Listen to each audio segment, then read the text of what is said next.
But that isn't how I feel.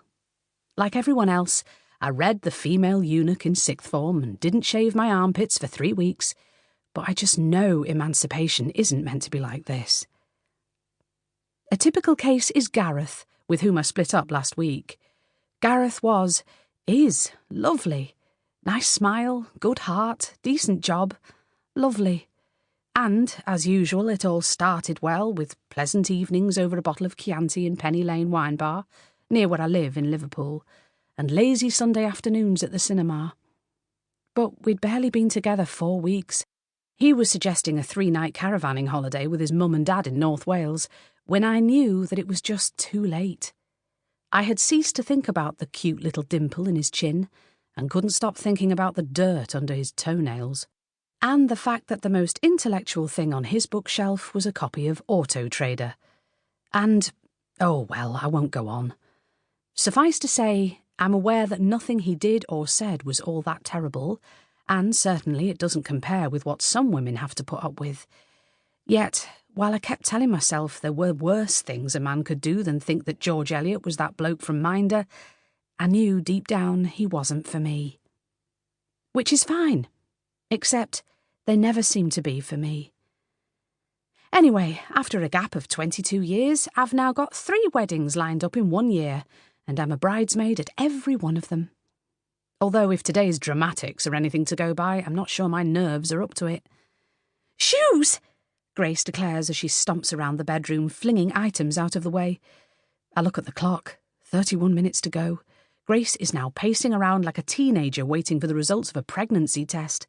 She picks up her lip brush and hesitates. "Maybe I should get my dress on now," she says. "No, wait, I need my stockings. Oh, hang on, should I touch up my hair with the tongs first? What do you think?" What do I know? Stockings? I offer.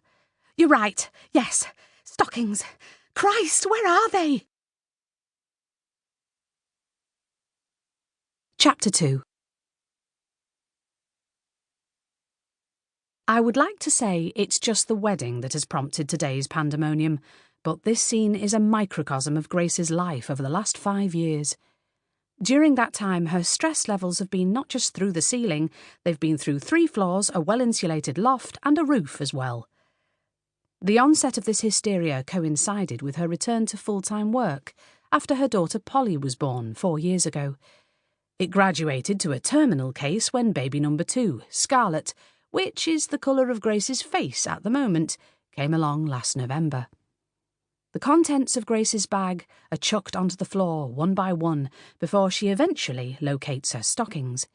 "I really must be careful with these," she says.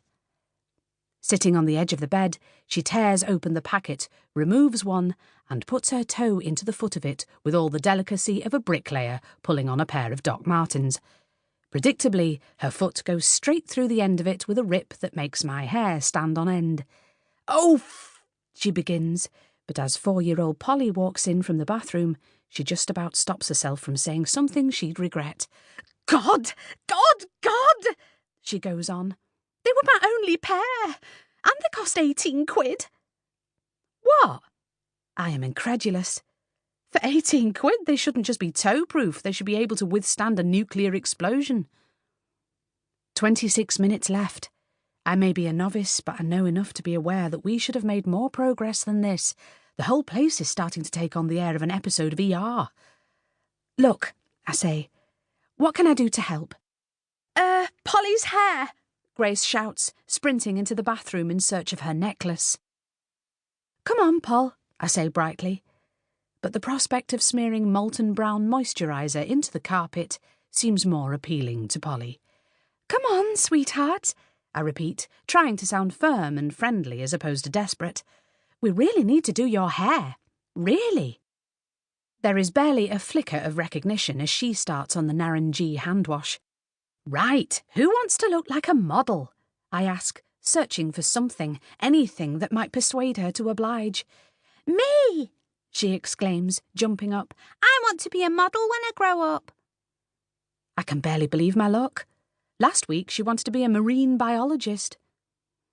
I tie Polly's soft blonde curls into 2 bunches, add a variety of sparkly clips, and look at the clock. 23. To keep listening to this audiobook, I've left you a link in the description so you can do it at no cost thanks to Audible's 30-day free trial.